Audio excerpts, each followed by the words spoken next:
Hello বন্ধুরা, welcome back to my channel Bengali রান্না হোমে। আজকে খুব সহজভাবে বানিয়ে নিচ্ছি চিকেন কারি রেসিপি। এই যে আমি আগে দিয়ে সব কিছু কেটে নিয়েছি, যেটা আপনাদের সবসময় বলি যে আমি আগে দিয়ে সব কিছু রেডি করে নিই।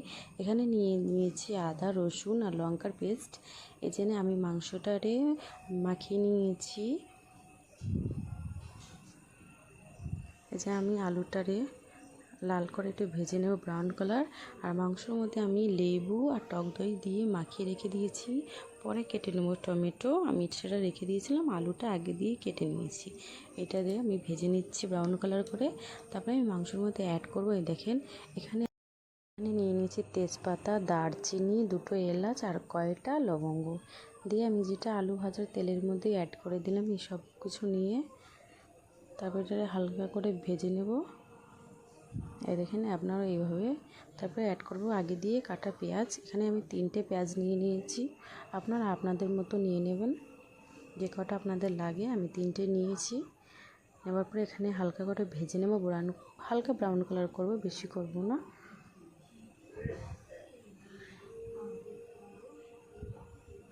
আমার খুব অসুবিধা হয় একটু ক্যামেরা ধরতে, যেহেতু আমার কেউ ক্যামেরাম্যান নেই, সেজন্য আমি একাই করছি। আপনারা দেখে নাও ভালো করে। তারপরে দেখেন, আমি যে আগে দিয়ে যে মশলাটা রেডি করেছিলাম সেটা আমি এখানে অ্যাড করে দিচ্ছি। আর এখানে নিয়েছি আমি হলুদ, কাশ্মীরি লঙ্কার পাউডার, জিরে গুঁড়ো আর স্বাদ মতো লবণ। আমি এখানে সব কিছু দিয়ে দেব। আমি এখানে না ধনের গুঁড়ো অ্যাড করিনি, আপনারা চাইলে অ্যাড করে দেবেন। আর আমার কেমন লাগে রান্না আপনারা অবশ্যই কমেন্টে জানাবেন, লাইক করবেন, সাবস্ক্রাইব করবেন, অবশ্যই শেয়ার করবেন। এই যে সব কিছু অ্যাড করে আমি অল্প জল দিয়ে দিয়েছি। দিয়ে আমি 5 মিনিট মশলাটারে কষিয়ে নেব।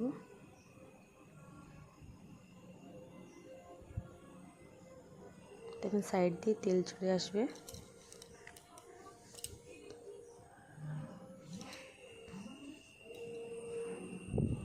ভালো করে একটু কষিয়ে নিলাম। খুব বেশি সময় লাগে না, খুব সহজভাবেই রান্না হয়ে যাবে। তারপরে আমি মাংসটারে দিয়ে আর আলুটা দিয়ে আমি ভালো করে কষিয়ে নেব। এটা মিডিয়াম আঁচের মধ্যে আমি 10 মিনিট কষাবো।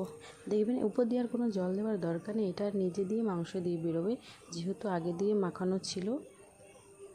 টক দই আর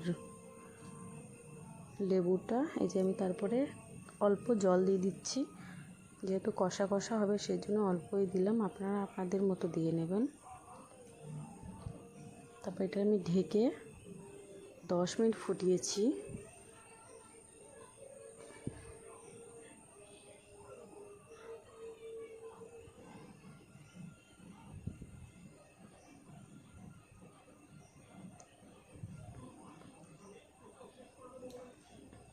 দশ মিনিট ফোটানো হয়ে গেছে। তারপরে আমি অ্যাড করবো এর মধ্যে গরম মশলা।